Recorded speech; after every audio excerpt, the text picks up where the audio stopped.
हरिहत सिद्ध सूर्य उपाध्याय साधु सर्व अर्थ के प्रकाशी मांगलिक उपकारी है। तिन्हें तो स्वरूप जाने रागते भई जो भक्ति खाए को न माई स्तुति को उचारी है। धन धन दिन ही से काज सब राज भरे कर जोड़े बारे बारे वंदना हमारी है। मंगल कल्याण सुख ऐसो हम चाहत हो मेरी ऐसी दशा जैसी तुम धारी है। ओ मेरी ऐसी दशा जैसी तुम धारी है।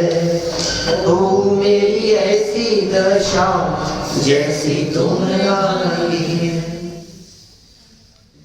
क्षत्र चूड़ामणि नामक ये ग्रंथ जीवनधर स्वामी का चिंतन अशुचिता के संदर्भ में चल रहा था। जो चर्चा हमने की है आपके बीच में थोड़ी बहुत, इस शरीर के संपर्क में आने वाली प्रत्येक वस्तु स्वयं ही अपवित्र हो जाती है, क्योंकि संगति का असर आए बिना नहीं। जो जिसकी संगति में रहे वो उससे प्रभावित हुए बिना नहीं रहता। और ऐसा लगता है कि शायद यही कारण है कि हमारे जो जड़ के साथ संगति के परिणाम हैं वो हमारी बुद्धि को भी जड़ जैसी कर देते हैं। बुद्धि भी जड़ जैसी हो जाती है। क्यों? क्योंकि जड़ जड़ के साथ में संपर्क है ना।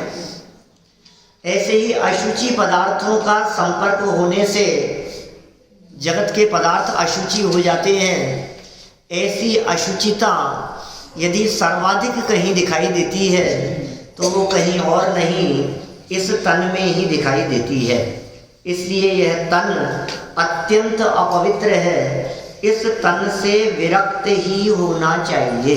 ये लाइनें हमने पढ़ी थी कि भाई इस शरीर से विरक्त हो जाओ। इस शरीर के प्रति अपनापन, राग, मोह ये अटकाने वाला है।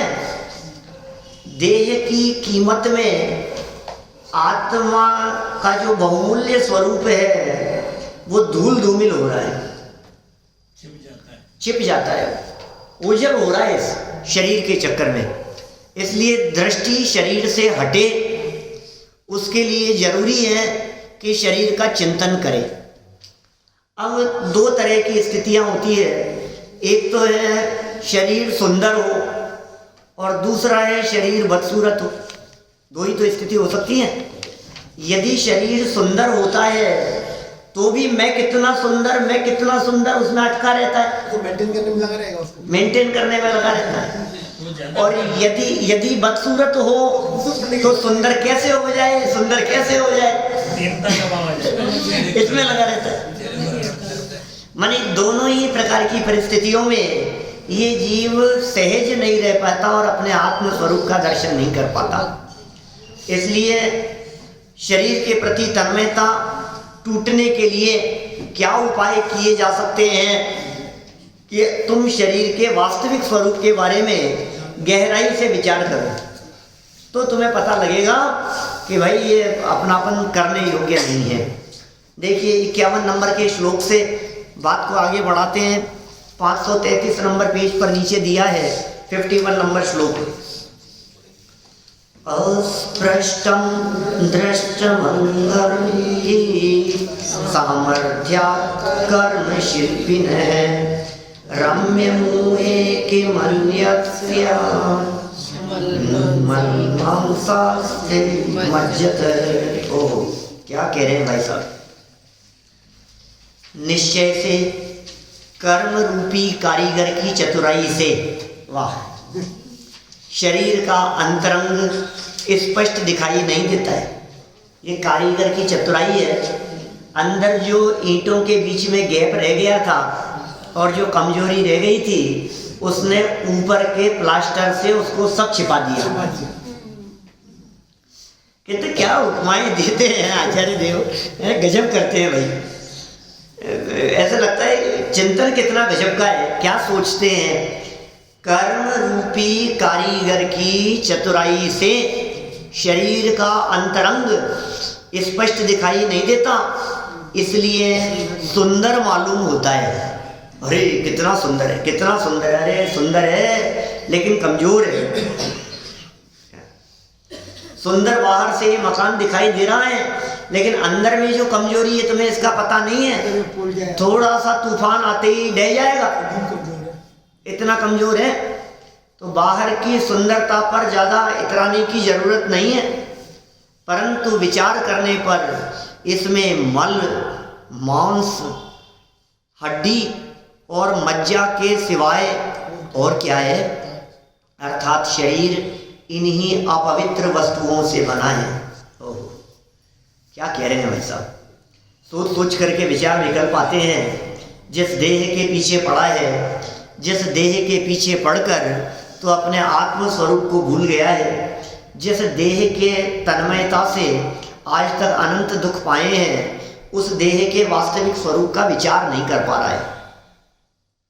हड्डी, खून, मांस, मज्जा से बना हुआ यह शरीर, दौलत राम जी ने जो शेरडाला में लाइन लिखी है वो इसी तरह की तो लाइन लिखी है।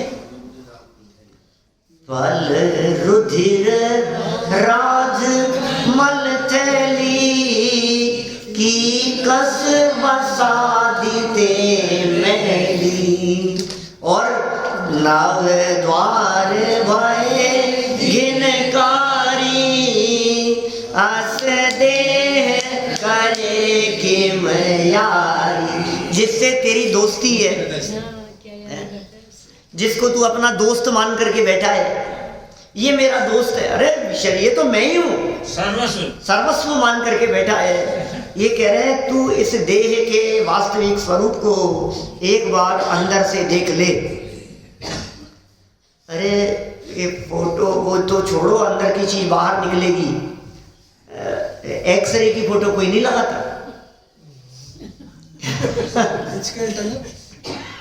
बोलो, ये जो ऊपर से दिख रहा है ना, इसकी फोटो तो सजा करके लगाता है, अपने बेडरूम में, ड्राइंग रूम में लगाता है। और जो उसने डॉक्टर ने खींचा, पूरा एक्सरे निकाला, बोले साहब ये क्या है, बोले तुम्हारा अंदर का फोटो है। ऊपर की फोटो तो 10-5 रुपए में खींच जाती है और वो खींचता है 500 रुपए। अब वो जो अंदर की फोटो है उसको फ्रेम करा करके लगाओ सामने, और फिर आंखों से देखो जरा, ये है रूप तेरा, बोल कितना सुंदर दिखता है। अस्पताल में दिखाते हैं, फिर उसे उसमें बंद करके रख लेता है लिफाफे में। दोबारा खोल नहीं देखता, अरे दोबारा खोल करके नहीं देखता। अब वो देखने लायक नहीं है। हड्डी, खून, मांस का ढांचा है अंदर में, और ये देह का वियोग हो जाने पर, माने मरण हो जाने पर कुछ काल यदि ये पड़ा रहे तो वो ढांचा कंकाल के रूप में निकलकर सामने आता है। एक्सरे करना लोग, तो ये एक्सरे कर रहे हैं यहाँ पर, ये दिखा रहे हैं। अब ये कारीगरी इतनी जबरदस्त है, जैसे आजकल का जमाना है ना, पैकिंग का जमाना, सुंदरता का जमाना।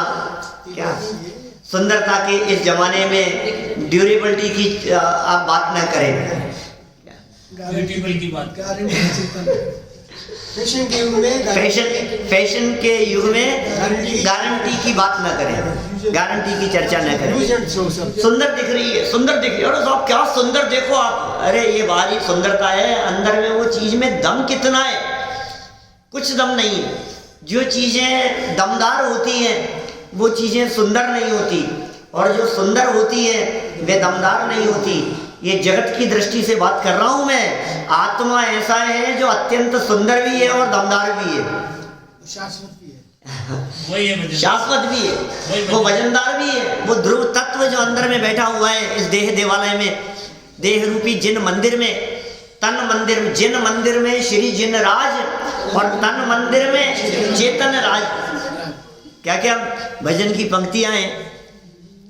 जिन मंदिर में श्री जिन राज, तन मंदिर में चेतन राज, और तन चेतन को भिन्न पिचान जीवन सफल हुआ है आज। एक भगवान वहाँ है और एक भगवान यहाँ है। ये अंदर भी भगवान है, अंदर भी परमात्मा है। ये परमात्मा कैसे है? अंदर जो परमात्मा है, ये जो परमात्मा स्वरूप है, उस परमात्मा स्वरूप का अवलंबन करने से बाहर में परमात्मा अवस्था प्रकट होती है। लेकिन ऐसा परमात्मा होते हुए भी तू शरीर के प्रति अपनापन करके मानो दरिद्र और भिखारी बन के घूम रहा हो। भिखारियों जैसी हालत हो रही है, दर दर की ठोकरें खा रहा है। क्या कह दिया? निश्चय से मन सच्चाई है। ये क्या सच्चाई है? कर्म रूपी कारीगर। ये कौन सा कारीगर है भाई साहब? इस कारीगर का नाम क्या है? कर्म रूपी कारीगर का नाम क्या है? नाम कर्म। 8 कर्म है ना, द्रव्य कर्म, भाव कर्म और 9 कर्म। उनमें द्रव्य कर्म 8 हैं, ज्ञानावरणी आदि। उन 8 में से एक कर्म का नाम है, नाम नामक कर्म है। वो नाम नामक कर्म की कारीगरी है जिससे ये शरीर संरचना बनी है। इस शरीर का निर्माता, इस शरीर को बनाने वाला, इस शरीर की संरचना करने वाला वो नाम कर्म के उदय का निमित्त है। हड्डियां कैसी होगी, खून मांस मज्जा कैसी होगी, डायबिटीज कितनी होगी, उसमें ब्लड में शुगर कितनी है, और उनकी संरचना कितने समय तक रहेगी, कोलेस्ट्रॉल कितना होगा, ये सब शरीर का ही काम है। पूरा कॉन्ट्रैक्टर है वो। ऐसा कॉन्ट्रैक्टर है भाई साहब। अभी मैंने वहां भी चर्चा की कर्म सिद्धांत की युवा शिविर में, तारंगा में। कल आपने नए साल का नहीं सुना क्या? नए साल का 2000 से ज्यादा लोग सुन चुके हैं। अभी तो 15 घंटे भी नहीं हुए। कल आपको मैंने भी सुना था। मैंने भी सुना। तो वहां चर्चा की मैंने कहा सुनो, ये ऐसा कलाकार है कि ये जब रचना करता है, संरचना करता है, घूमट सार में इसके लिए चित्रकार का एग्जाम्पल दिया है। चित्रकार, और एक चित्रकार एक चित्र बना लेने पर दोबारा बनावे तो उसमें अंतर पड़े बिना न रहे। और ऐसे अंतर पड़ते हैं भाई साहब कि किसी 2 व्यक्ति के उंगलियों के फिंगरप्रिंट नहीं मिलते। ऐसा इतनी यूनिक रचना है इस बॉडी की दीपेश जी कि 2 व्यक्तियों के आंखों का रेटिना नहीं मिलता। बोलो, आपका मोबाइल यदि आपके फेस लॉक से खुलता है, आपकी आंखों से खुलता है, तो किसी दूसरे से नहीं खुल सकता है। वो पढ़ रही है वो से, इसका मतलब आपके आंखों का जो रेटिना है ये सबका अलग अलग है। ये कितना यूनिक है। ये हर रेखा अलग अलग है। ये अंगूठा लगाओ ना आप, तो हर व्यक्ति का अंगूठा थंब अलग अलग है। तभी तो जो साइन नहीं करते हैं उसे अंगूठा लगवा लेते हैं, फिंगरप्रिंट लगवा लेते हैं। सब जगह पर आधार कार्ड में आपकी उंगलियां ली है। आपके विदेशों में जाते समय, पासपोर्ट वगैरह बनते समय, कहीं दूसरे देश में एंट्री करते समय, सब जगह पर आपकी आंखें भी लेंगे। चश्मा उतरवा करके आंखें लेंगे आपकी। क्या चश्मा उतारो आप, इसमें देखो, इस कैमरे में देखो आप, यहाँ उंगलियां लगाओ आप। ये ऐसा होता है। तो ये कैसा कारीगर है? ये नाम कर्म की संरचना है, शरीर की संरचना। 2 व्यक्तियों के बालों का कलर नहीं मिलता। पुलिस वाले भी चोर कैसे डेड बॉडी में से निकाल लेते हैं। बोलो, ये क्या कह रहे हैं यहाँ? कर्म रूपी कारीगर की चतुराई से शरीर का अंतरंग स्पष्ट दिखाई नहीं देता।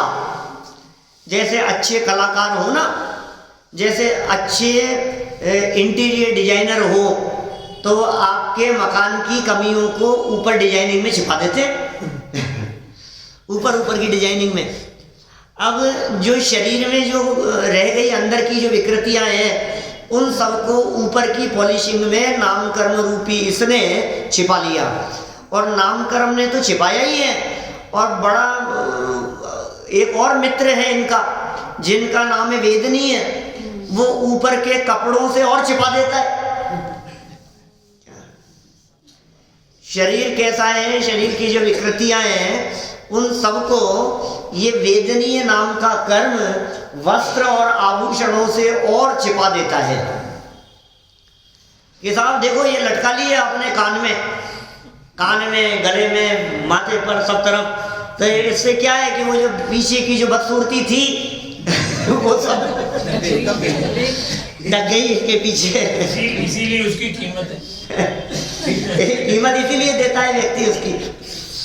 ये कह रहे हैं इसलिए सुंदर मालूम होता है क्योंकि अंदर की वो जो है स्थिति वो स्पष्ट मालूम नहीं पड़ती, परंतु विचार करने पर इनमें मल दिखता है। हो विचार करने पर भीतर देखो तो मल मल मल भरा हुआ है, मांस ही मांस है, हड्डियां हैं, मज्जाएं, ये चमड़ी है, अंदर चर्बी है भरी हुई, इसके सिवाय और क्या है बतलाओ? खून, मांस, मज्जा, चमड़ी, हड्डी, इनके अलावा, नसों के अलावा और क्या है अंदर? अर्थात शरीर इन्हीं अपवित्र वस्तुओं से बना, सप्त धातुमय मलिन ये शरीर, उसकी संरचनाएं हैं। चलिए सरल अर्थ पढ़ के आगे बढ़ते हैं। वस्तु स्थिति को देखा जाए तो कर्म रूपी कारीगर की चतुराई से, नाम कर्मोदय से उत्पन्न यह शरीर वास्तविक रूप से न देखे जाने से सुंदर ही प्रतीत होता है। सुंदर प्रतीत हो रहा है। क्यों सुंदर प्रतीत हो रहा है? कि वास्तविकता से नहीं देखा जा रहा है, असलियत देख नहीं पाए।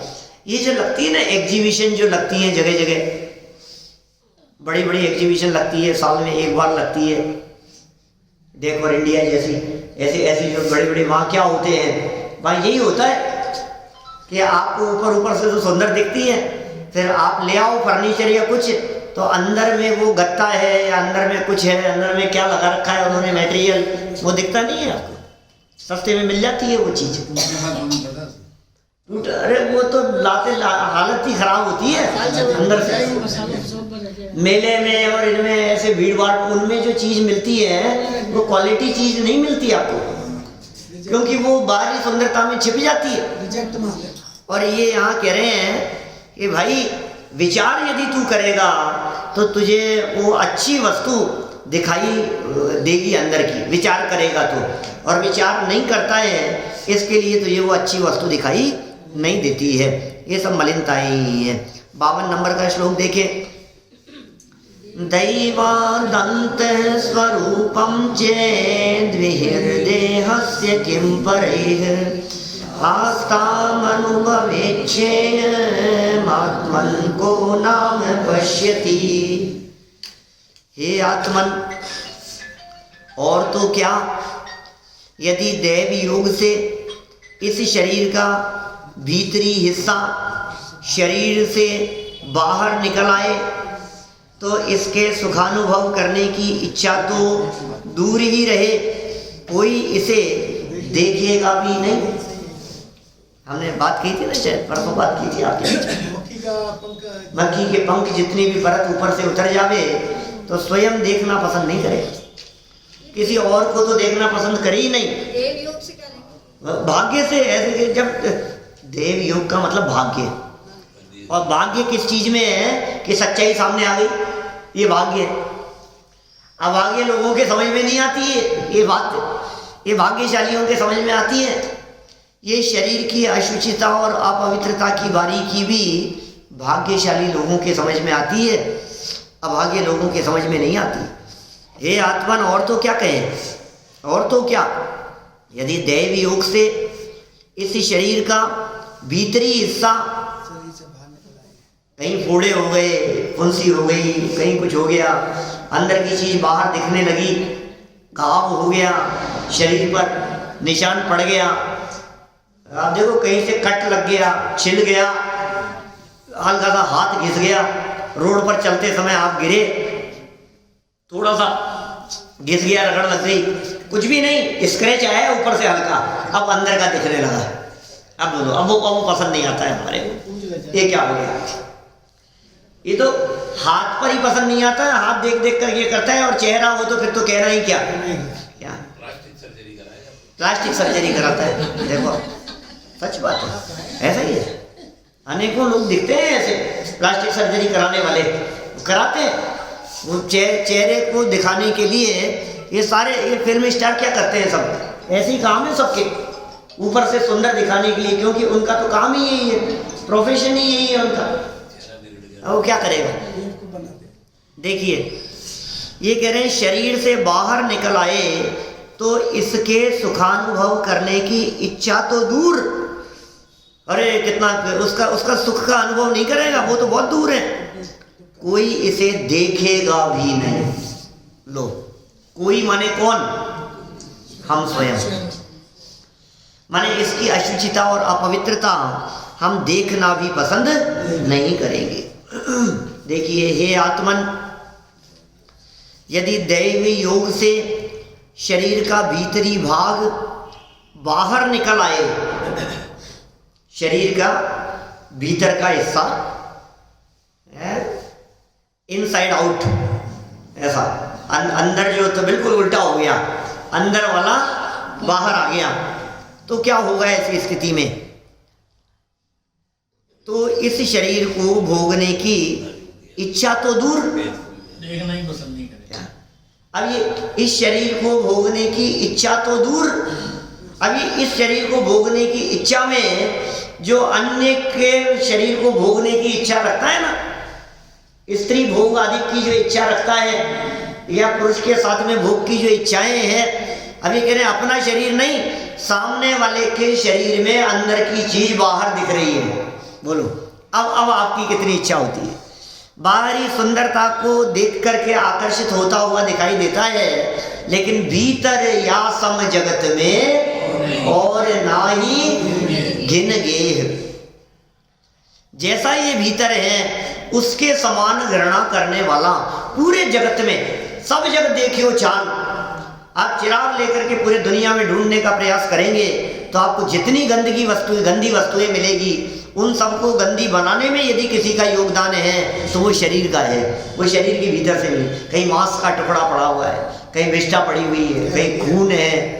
बोलो क्या ये जो आपको पी बवाद वोमिटिंग, ये जो कहीं रोड पर आपको यदि कहीं दिखाई देवे, ये इससे ज्यादा दुर्गंधित को दिखती है कोई चीज, खराब वस्तु जगत में?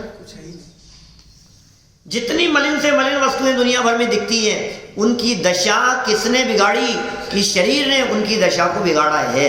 ये बात ही यहाँ कह रहे हैं कि उससे भोगने की इच्छा, सुखानुभव की इच्छा तो बहुत दूर की बात रहे, इस शरीर को देखना भी पसंद नहीं करेंगे।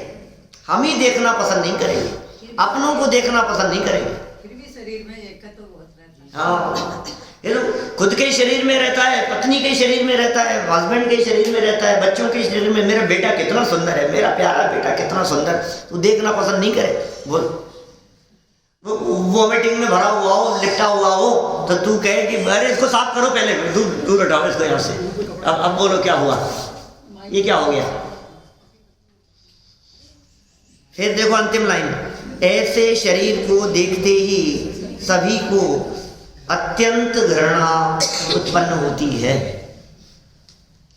देखिए आप, ऐसे शरीर को देखकर जब सारे जगत को घृणा उत्पन्न होती हो, तब भी ज्ञानी धर्मात्मा व्यक्ति निर्विचिकित्सा अंग का धारी उसमें रंच मात्र भी घृणा नहीं करता। वस्तु स्वरूप को जानता है, वो वस्तु स्वरूप को जानता है, वो किंचित मात्र भी घृणा नहीं करता।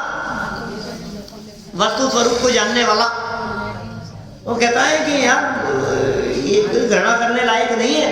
आज बदसूरत दिखाई दे रहा है, कल सुंदर भी दिखाई देगा, सुंदर दिखाई दे रहा है बदसूरत भी दिखाई देगा।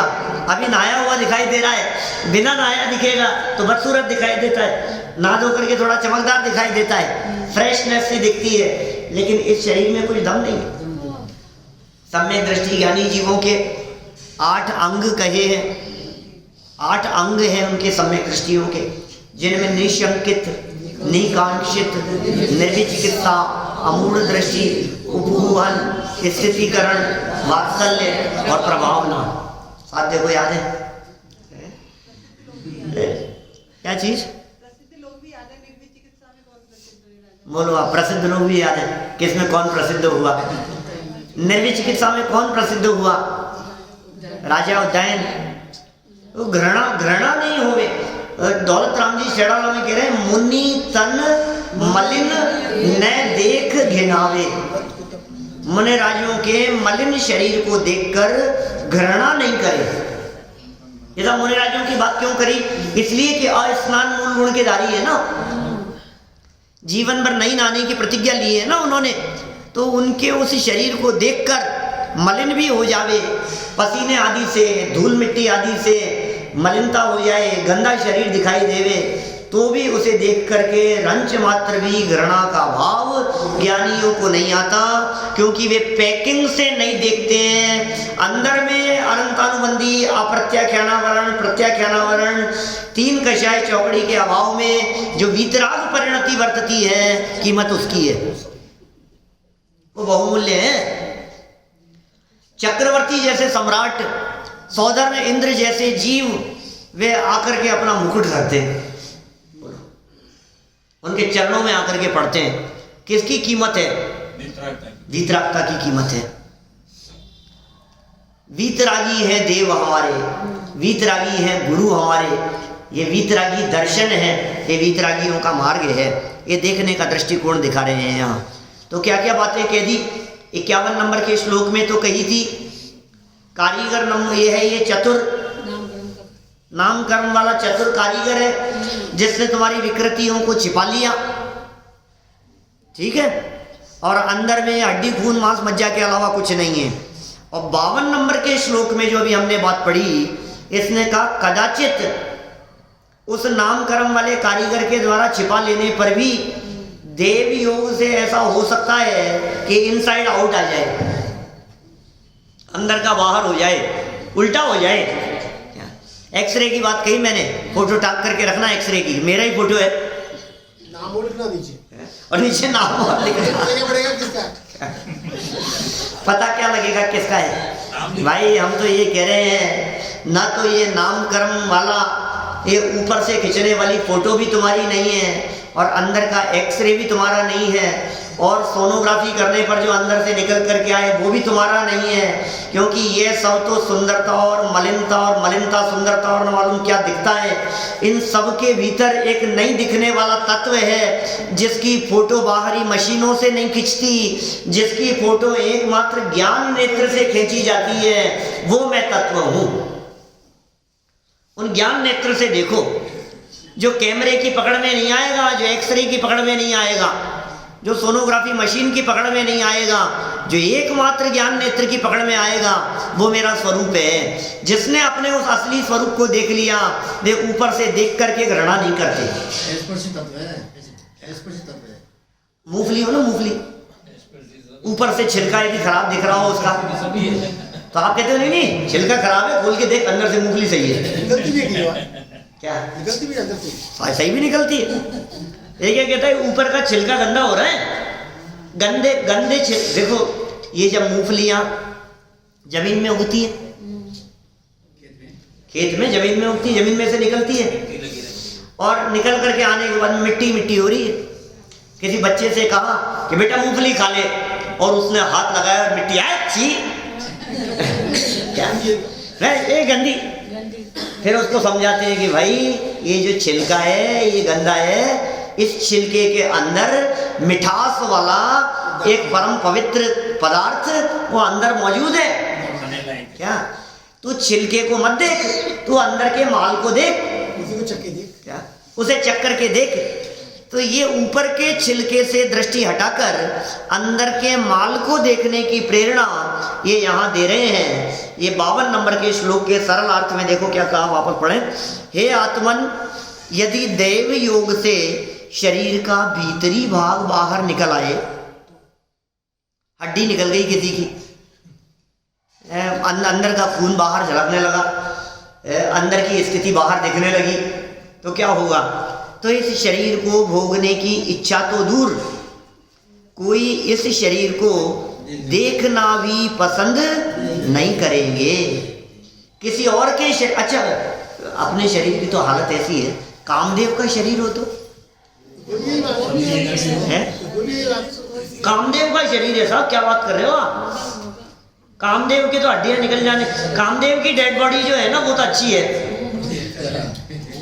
अच्छा लगता है वो भी। ऊपर से अच्छा दिखता है वो भी, अंदर उसके भी वही भरा हुआ है, मल भरा हुआ है। भोगने की इच्छा तो दूर, कोई शरीर को देखना भी पसंद नहीं करेंगे। ऐसे शरीर को देखते ही सभी को अत्यंत घृणा उत्पन्न होती है। चलिए आगे देखते हैं, 53-54 पूरा करें। नाम कर्म काम तंत्र का भी एवं पिशित पिंडस्य शयिनो यक्षयं कृतः गात्रस्यात्मन् क्षयात् पूर्वं तत्फलं प्राप्य।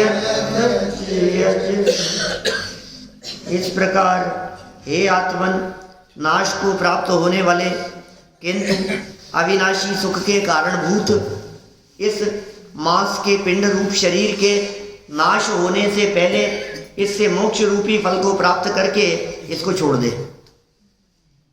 वाह, कितने शरीर को जो नीतिकारों ने जो बात कही है, शरीर माध्यम खलु धर्म साधन है।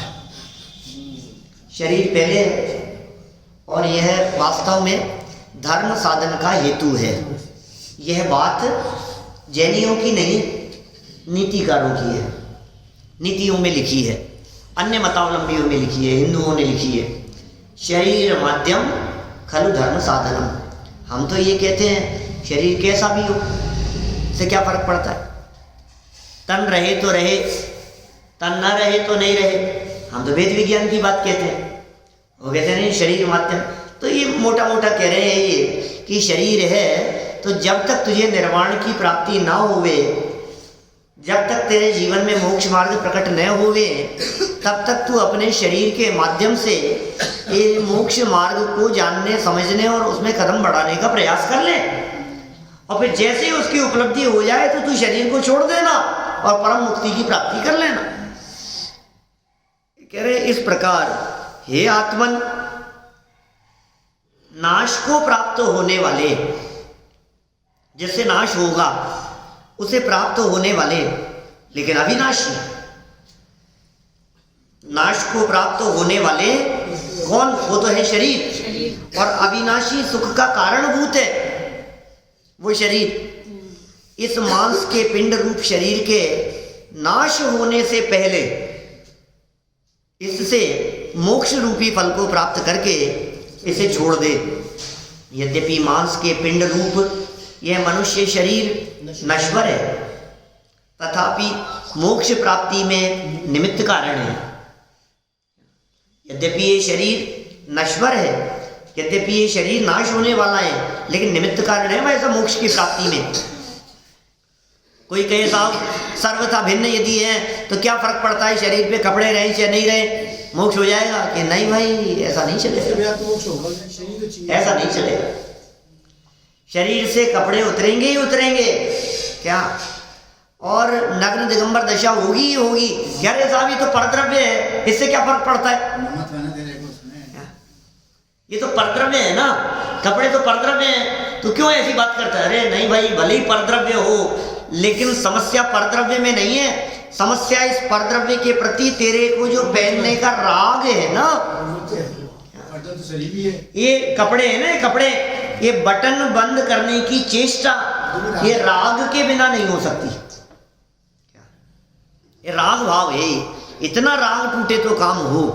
तो ये कह रहे हैं अतएव हे आत्मन, इस मनुष्य शरीर के नाश होने के पहले ही मोक्ष सुख रूप फल प्राप्त कर लो, और तत्पश्चात इस शरीर को छोड़ दो, शरीर को छोड़ दो। और ये कह रहा है अभी इसमें कहा ना, शरीर को छोड़ दो। तो ये सोचता है कि शरीर को नहीं छोड़ो, ये ढंग से पढ़ नहीं पाया इसको। यहाँ तो कह रहे हैं शरीर को छोड़ दो, और ये कहता है कि शरीर को कैसे छोड़ दूं मैं, ये शरीर के पीछे पड़ा रहता है। सुबह उठने से लेकर के शरीर के पीछे ही है सारे गाजे बाजे। बोलो, ये कहता है साहब शरीर ही साथ नहीं देगा फिर पैसे को क्या चाटेंगे, क्या करेंगे बताओ? शरीर ही साथ नहीं दे रहा, मैं क्या करूं इस पैसे का, मैं क्या करूं इस धन का, मैं इस संपत्ति का क्या करूं? मैं शरीर ही साथ नहीं दे रहा था, घुटने ही इतना तेज दर्द कर रहे हैं गाड़ी का, क्या करूं मैं? चलना तो मुझे ही पड़ेगा। अब ये कितने डोसे बना ले मुंह में दांत ही नहीं हो तो क्या करूँ? कुछ काम नहीं, भिगो भिगो करके खाए क्या, और आते काम नहीं करे तो क्या करे? बोलो। डॉक्टर यदि जवाब दे देवे कि खाना पीना बंद है, ऐसे ऐसे रोग आकर के घेर लेते हैं भाई साहब, पेट में अल्सर हो जाते हैं। अभी हमारे हो गया हमारे परिचित, उनके पेट में अल्सर हो गया, और नहीं अल्सर तो हो गया, दर्द बहुत होता था कुछ भी खाते ही। कुछ डॉक्टर ने कुछ उपचार किया तो अंदर जो आते हैं इंटेस्टाइन वो फट गई अंदर से, और वो फट गई तो वो जब लेटरिन जाने के लिए बैठे तो नदियां बहे खून की, एक गास खाते ही खून बहे, खून ही खून बहे, पाइल्स जैसा नहीं, माने वो तो हालत ऐसी कि आप सोच नहीं सकते हो। और डॉक्टर्स ने मना कर दिया कि इनका कुछ लंबे समय के लिए खाना पीना सब कुछ परमानेंट बंद कर दिया जाए। जिएंगे कैसे? क्या ड्रिप चढ़े बस, और क्या, खाली ड्रिप। अब बोलो कैसी स्थिति लगती है आपको? लगता है कोई दिमाग काम करता है? अब बना लो डोसे और करो तुम क्या क्या करने हैं तुम्हारे को, पैसे को भी काम में ले लो, कुछ भी नहीं है। पैसा तो ड्रिप लगाने में काम आएगा, बोतल चढ़ाने में काम आएगा पैसा, कुछ काम नहीं आने वाला है, कुछ काम नहीं आने वाला है। जिसके श्रृंगारों में मेरा यह महंगा जीवन घुल जाता, अत्यंत अशुचि जड़ काया से इस चेतन का कैसा नाता। इस चेतन का नाता ही नहीं है, कोई रिलेशन ही नहीं है हमारा। अत्यंत अशुचि और अपवित्र तन और श्रृंगार किए जा रहा है, और महंगा जीवन, बहुमूल्य जीवन के दुर्लभ क्षण ये बर्बाद किए जा रहा है। हर पल, कल सुनाया था ना जैसा, पल पल जीवन जलता जाता है, बीता कल नहीं वापस आता है, फिर भी तू समझे ना। समझता ही नहीं है, कितना भी समझा लो लेकिन समझ में नहीं आ रही है इसको बात। हर पल मौत तो नजदीक आ रही है, जीवन खत्म होता चला जा रहा है। ये देह अत्यंत अशुचि है और श्रृंगार में लगाए, दांत मांजने से लेकर के चेहरे को चमकाने तक, और ऊपर तेल मालिश और सब ऊपर क्रीम पाउडर लिपस्टिक और सब लगा लगा करके ऐसा लगता है कि अब तो देखो, अब बताओ मैं कैसा दिखता हूँ, अब बताओ मैं कैसा दिखता हूँ। याद करो सनत कुमार चक्रवर्ती को, सनत कुमार चक्रवर्ती की घटना दिपेश जी सुनी होगी। चक्रवर्ती सम्राट, उसके देव लोग आ गए चर्चा करने के लिए। नीरज जी साहब, देव लोग आते हैं ऊपर से, और कितना सुंदर शरीर है साहब, मनुष्यों में ऐसा सुंदर शरीर, और चर्चा करने के लिए, देखने के लिए, रूप सौंदर्य को देखने के लिए। फिर क्या हुआ? व्यायामशाला में थे, धूल मिट्टी में थे, और देवों ने वहां सामने प्रकट होकर के कहा कि सच में जैसा सुंदर रूप जिसकी चर्चा हमने ऊपर देवों में सुनी थी, चर्चा की थी, ये असली में रूप तुम्हारा उससे भी ज्यादा सुंदर है। तो पता है सनत कुमार ने क्या कहा? अरे यार क्या देखते हो, क्या धूल मिट्टी में, अभी तो जब नहा धो करके सज धज कर ऊपर से सारा सब लगाकर जब जाकर के बैठूंगा सिंहासन पर, तब देखना तुम। तब भी देख लेंगे क्या अहंकार आ क्या गया जी? वो तो बात तो अंदर की है, दिखती नहीं है। वही जो इनसाइड आउट वाली जो बात यहाँ कही ना, अंदर का बाहर आ जाए, ये अंदर का अंदर ही है अभी तो। और वो जाकर के बैठा और आईना देख करके आया है, और बहुत सुंदर दिख रहा हूँ, अब तो मैं जच रहा हूँ, शान से आकर के बैठा है। और गद्दी पर आकर के बैठने पर अब बोलता है उनसे, बोलो भाई अब बताओ अब कैसा लगता हूँ? कि महाराज अब वो बात नहीं है, अब वो बात नहीं है। क्या बात कर रहे हो? अब वो बात नहीं है, क्या कमी रह गई है? मैं तो अच्छे से देख करके आया था आईने में, अब क्या कमी रह गई? कि महाराज जो आपको आईने में दिख रहा है वो सच्चा नहीं है, और जिसे हम अपने दिव्य चक्षुओं से देख पा रहे हैं उसे आईना दिखाने में समर्थ नहीं है। ये आईना दिखा नहीं सकता है। आप तो देखो 4-5 दिन, 1 वीक के अंदर अंदर अंदर का माल जब बाहर आएगा तो आपको पता लगेगा, अरे वो अत्यंत सुंदर शरीर कुष्ठ रोग से ग्रसित हो गया, पूरे रोम रोम में कोढ़ झड़ने लगा, दुर्गंधित और ऐसा मलिन, अपने शरीर को देख नहीं सके। वैराग्य हो गया, दीक्षा ले ली उन्होंने बाद में, बोलो वैराग्य का निमित्त बन गया। 700 वर्षों तक रहे। वादी की भी आती है, वादिराज मुनिराज की चर्चा भी आती है। बोलो इतने लंबे समय तक ये क्या हालत है शरीर की। अब ये कह रहा है श्रृंगार श्रृंगार श्रृंगार, जिसके श्रृंगारों में मेरा यह महंगा जीवन। देख रहे महंगे कपड़े हैं, क्या कर रहे हैं, गंदे हाथ मत लगा, कितने महंगे कपड़े हैं, अभी तो ड्राई क्लीन होकर के आया है। तो फटे हुए कपड़े भी महंगे होते हैं। फटे हुए कपड़े भी महंगे होते हैं, सच में हालत ऐसी है।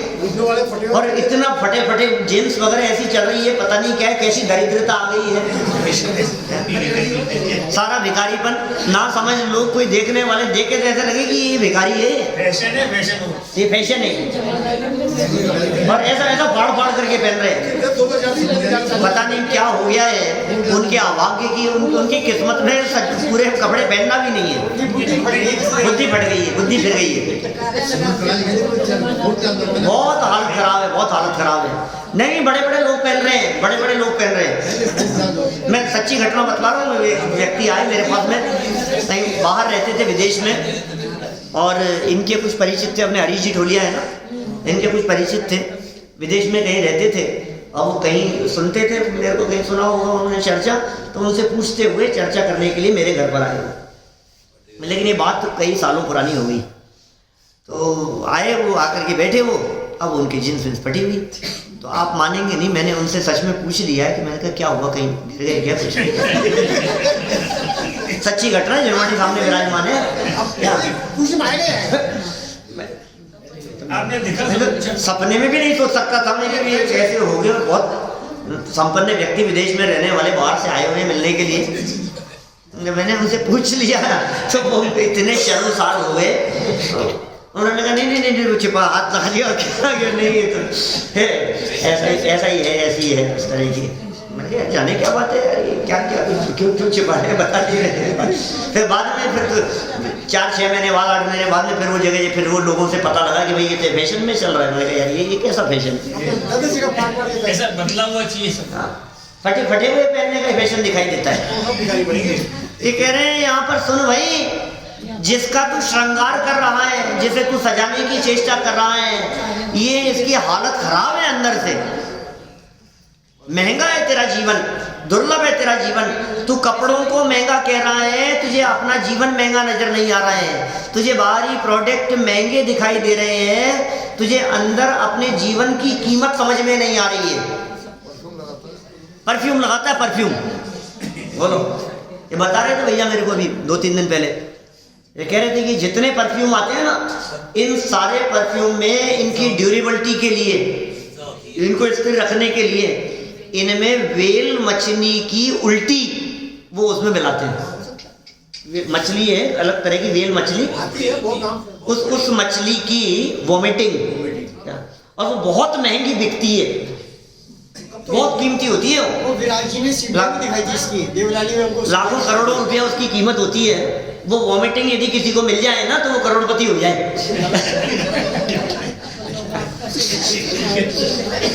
वो अभी नहीं, अभी किसी समुद्र किनारे पर किसी को वोमिटिंग मिल गई, मछुआरा था कोई, और उसको वोमिटिंग मिल गई तो वो करोड़ों रुपया उसकी कीमत थी, वो रातों रात करोड़पति हो गया।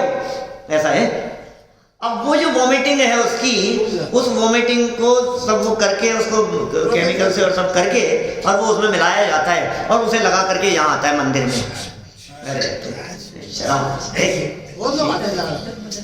छूने की चीज नहीं है वो, टच करने, सारे जितने महंगे महंगे आपको सब दिखाई दे रहे हैं, सारे प्रोडक्ट की ये हालत है। और आप यदि उसको बुरा कह दो ना तो वो कहता है कि नहीं बहुत महंगा है, बहुत महंगा है।